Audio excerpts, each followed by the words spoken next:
Hi guys, আমি নাদিয়া জারা। আশা করি সবাই ভালো আছো।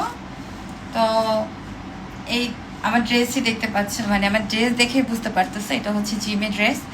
তো আমি অনেকটাই মোটা হয়ে গেছি, পুরো গোল গাল হয়ে গেছি। তো আমি ভাবতেছি নিয়মিত এক্সারসাইজ করব বাসায় এবং জিমে যাওয়ারও ট্রাই করব।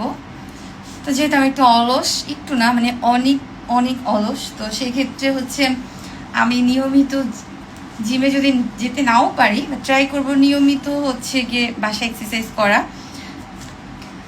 আর যারা হচ্ছে গিয়ে যেই মানুষগুলো হচ্ছে গিয়ে টোল করো, শুকনা পাতলা মোটা নিয়ে টোল করো, আমার প্রশ্ন হচ্ছে তোমরা কি তোমাদের আয়নাতে নিজেদের চেহারা দেখো? তোমাদের নিজেদের ফিটনেস দেখছো? যে তোমরা যে আরেকজনকে টোল করো, আরেকজনকে মোটা বলো, আরেকজনকে শুকনা বলো, আরেকজনকে লম্বা বলো, খাটো বলো, তোমাদের নিজেদের চেহারা দেখছো? একবার নিজেদের চেহারা আয়নাতে ভালো করে দেখবা, যে দেখবা তুমি পারফেক্ট কিনা। হ্যাঁ, আর যদি তোমার নিজের কাছে মনে হয় যে তুমি পারফেক্ট, তাহলে তোমার আশেপাশে তোমার বন্ধু বান্ধব, তোমার আশেপাশে মানুষদেরকে জিজ্ঞেস করবে যে আমি পারফেক্ট কিনা। ঠিক তুমি যেমন মানুষকে টোল করো, সেম ভাবে, সেম টু সেম ভাবে, এবং কি তার থেকে জঘন্যভাবে তোমাকে মানুষ টোল করবে।